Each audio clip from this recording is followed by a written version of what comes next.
श्री स्वामी समर्थ. आजचा व्हिडिओ कशावर असेल? आजचा व्हिडिओ 1 महिना झाला त्या कमेंटला ताईच्या. आणखीन अशा 2-4 कमेंट आहेत, घ्यायच्या आहेत आपण. आता मी रोज त्याच सांगते, आज काय सांगत नाही. उद्या त्याच्यावर डायरेक्ट व्हिडिओ आल्यावरच तुम्हाला समजेल. पण आजची आहे म्हणजे कमेंट अशी होती की ताई व्यसनासाठी काहीतरी सांगा, किंवा नवरा चिडचिड आहे, राग करतो, भांडणं होतात दोघांमध्ये, आणि म्हणजे तापट आहे मिस्टर, नवरा बायकोंमधनं म्हणजे जमत नाही, पटत नाही, अशा गोष्टींवरती. तर थोडीशी मी सांगते, मला जेवढी माहिती भेटली तेवढी किंवा आहे तेवढी, आणि बाकीचे अजून मी त्याच्यावर एक मोठा व्हिडिओ बनवणार आहे, जे की रुद्रयंत्रावर बनवणार आहे. रुद्रयंत्र असतं त्याच्यावर कोणकोणते तीर्थ आणि काय घातलं, त्याच्यावर उसाचा रस वगैरे, उसाचा रस घातला ना तर त्याचा पण अभिषेक असतो, आणि त्याचे काय फायदे. तर रुद्रयंत्रावर वेगवेगळे मंत्र आणि वेगवेगळं तीर्थ घालून ते घ्यायचे असतात. म्हणजे उसाचा रसाचा अभिषेक केला ना तर त्यावेळेस वेगळा मंत्र म्हणायचा, आणि तो वेगळ्या कारणासाठी ते तीर्थ वापरायचं. पुन्हा पाणी घालून म्हणजे जल घालून आपण जो अभिषेक करतो त्यावेळेस त्याच्यावर वेगळा मंत्र असतो, आणि त्याचे परिणाम वेगळे होतात. म्हणजे ते वेगळ्या ह्याच्यासाठी वापरलं जातं, दुसऱ्या दोषांसाठी. असं रुद्रयंत्राचे बरेचसे फायदे आहेत, बरेचसे अभिषेक त्याच्यावर आपण वेगवेगळ्या मंत्रांनी करू शकतो, आणि वेगवेगळ्या समस्यांसाठी त्याचा आपण उपयोग करू शकतो. तर त्याच्यावर मी मोठा व्हिडिओ बनवेन. ह्याच्यापेक्षा ते प्रभावी म्हणजे ती सेवा आहे. तर सध्या मी आता तुम्हाला महादेवाच्या पिंडीवरची सेवा सांगते, की हट्टी, तापट, भांडणं, रागीट, बाहेरचं काहीतरी व्यसन असं असेल मिस्टरांना कोणाच्या, किंवा मग आली पण होती मला त्या दिवशी कमेंट, तर त्याच्यावरती महादेवाची पिंड आपल्या मंदिरात असते देवघरात. तर त्या महादेवाच्या पिंडीला नाग आणि नंदी नसावा. त्याच्यावरती पूर्णपणे आपल्या केंद्रात तशी पिंड भेटते, बिना नागाची आणि नंदीची.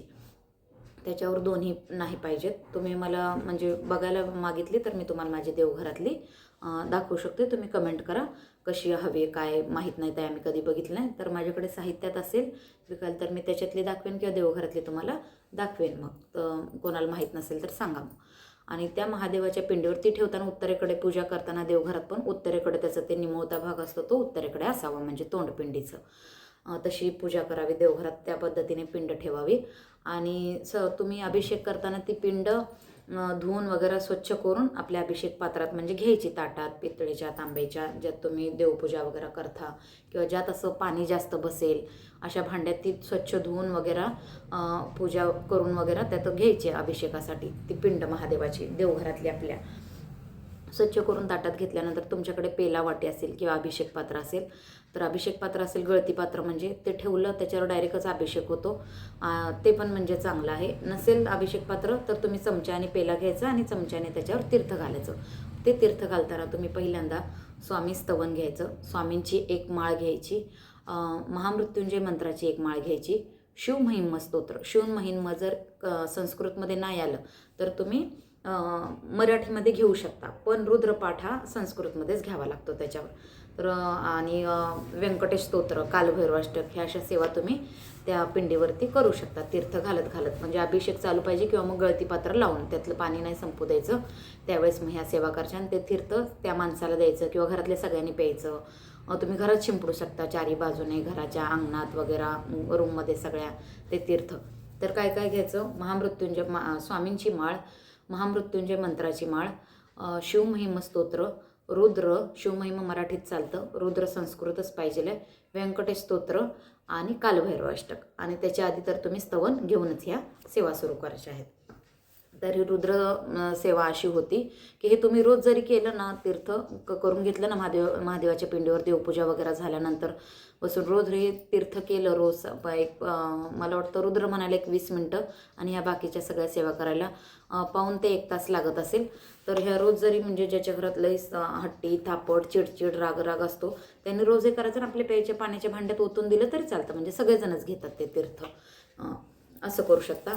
आणि ज्याच्या म्हणजे खास मद्यपान करतात दारूसाठी, आणि त्या माणसाला पण माहीत आहे, हे तुम्ही तीर्थ त्या व्यक्तीला न माहीत होता देऊ शकता. हे रुद्रचं आपण केलेलं मनानंच सगळं म्हणजे त्यांच्या स्वभावात बदल होत जातो.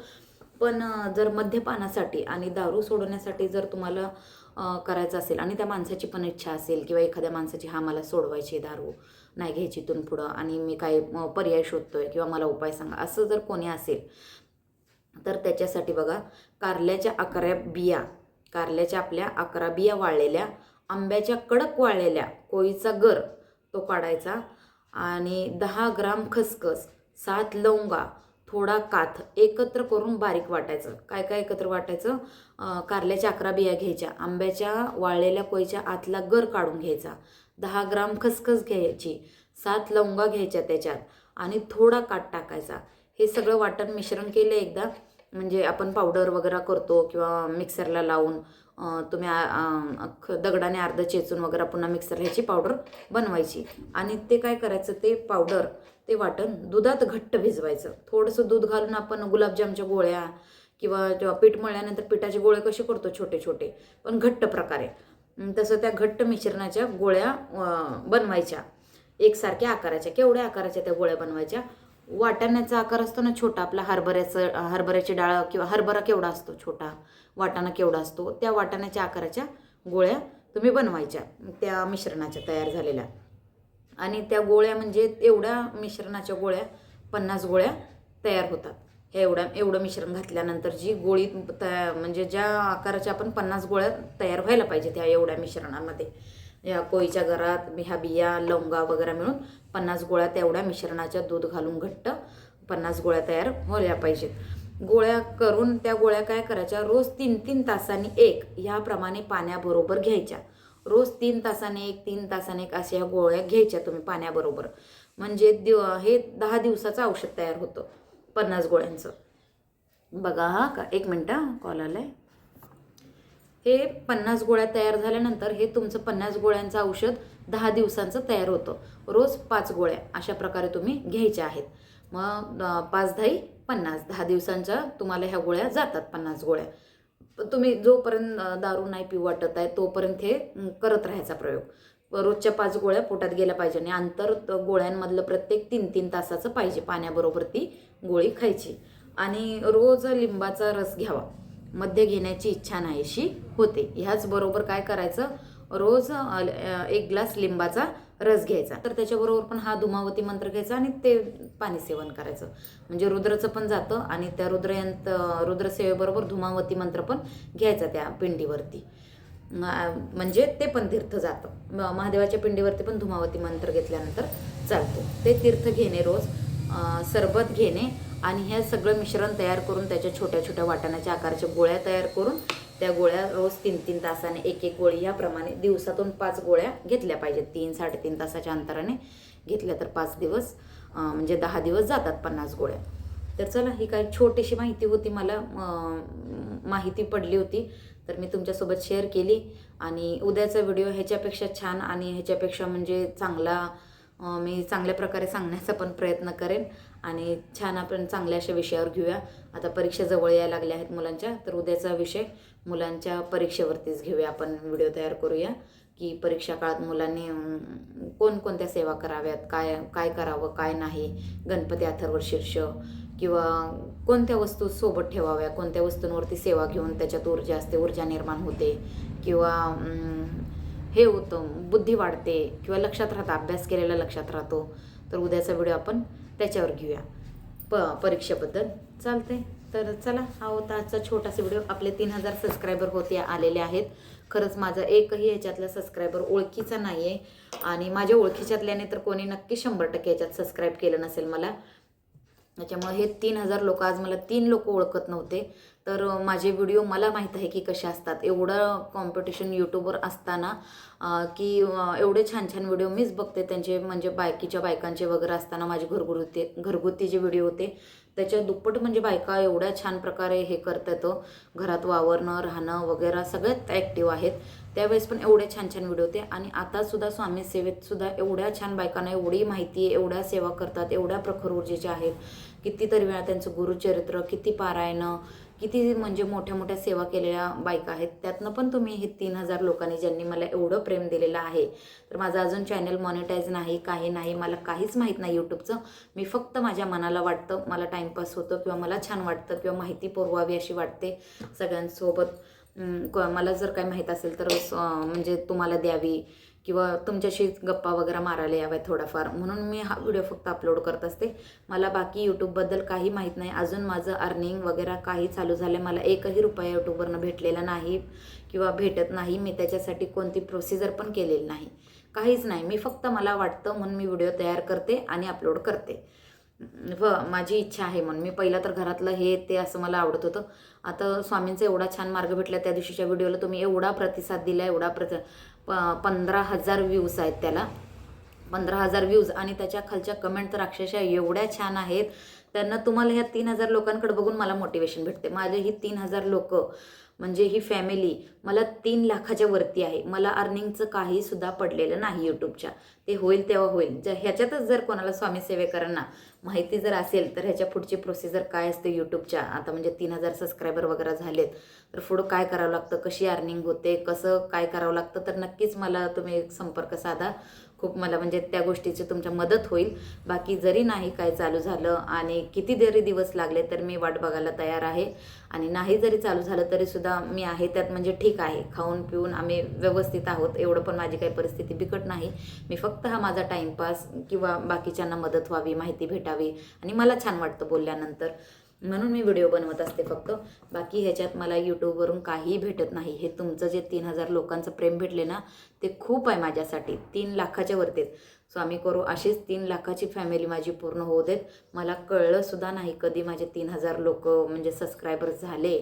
आणि खरंच अक्षरशः कमेंट तर त्या दिवशीच्या एवढ्या हे होत्या, आमचे घरचेसुद्धा म्हणजे हसायला लागले. काय ताई तुम्ही छान बोलता, किती छान बोलता, किती छान अनुभव, श्री स्वामी समर्थ.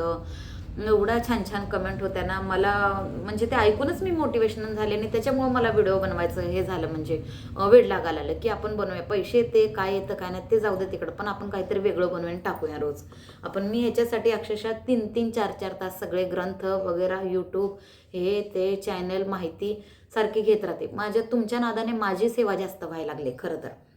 यात मला सुद्धा याच्यातलं काय म्हणतो, त्या नादाने मी एवढे ग्रंथ चाळायला लागले, बघायला माहिती, एवढी नवीन नवीन छान छान माहिती मला भेटायला लागले. त्यामुळे मी खूप खूप धन्य आहे माझ्या सगळ्या सबस्क्रायबर फॅमिलीची. आणि असेच तुम्ही पाठीशी राहा, छान छान कमेंट करा, व्हिडिओला लाईक शेअर आणि सबस्क्राईब केलं नसेल तर सबस्क्राईब करा. आणि बाकी मला तुमचं काहीसुद्धा नको आहे, फक्त असा सपोर्ट करा, छान कमेंट करा. आणि चुकलं असेल त्या ठिकाणी तसं पण सांगा की ताई असं नाही असं पाहिजे, असं नाही असं करा. तर म्हणजे खूप मला छान वाटतं तुम्हाला, म्हणजे सगळे तुम्ही एवढे छान कमेंट करता, व्हिडिओ बघता, एवढे सबस्क्राईब केले म्हटल्यानंतर. बाकी मला अर्निंगचं वगैरे काही पडलेलं नाही यूट्यूबवरनं. चालतंय, तर भेटू उद्याच्या अशाच अजून एका छानशा नवीनशा व्हिडिओमध्ये. ह्याच्यापेक्षा आजच्यापेक्षा माझा उद्याचा ते म्हणतात ना स्वामी बाकी काही नाही, कालच्यापेक्षा मागच्यापेक्षा पुढचं पाऊल चांगलं असू दे.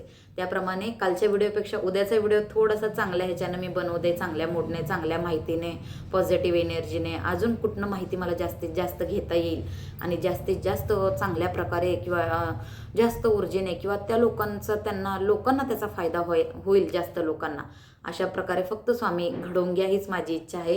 जी माहिती आहे मला आतापर्यंत माहीत नव्हती, मला कळायला लागले तर मला एवढं छान वाटायला लागले.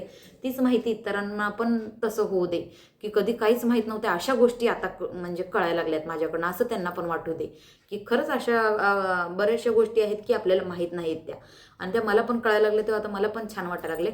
त्यामुळे मला पण असं वाटतं की हां खरंच ह्या कोणालाच माहीत नाही काय गोष्टी, खरंच या माहीत पडायला पाहिजेत सगळ्यांना. अजून म्हणजे छान छान या गोष्टी लोकांसमोर यायला पाहिजेत किंवा येऊ दे ना. अशीच मला स्वामी बुद्धी घालू देत. आणि ज्या गोष्टी कोणाला माहीत नाही किंवा अजून मागे आहेत किंवा एवढं त्या गोष्टींचं हे नाही, किंमत नाही लोकांकडून, अशा गोष्टी माझ्याकडनं स्वामी तुमच्या सगळ्यांना पर्यंत पोचवू देत.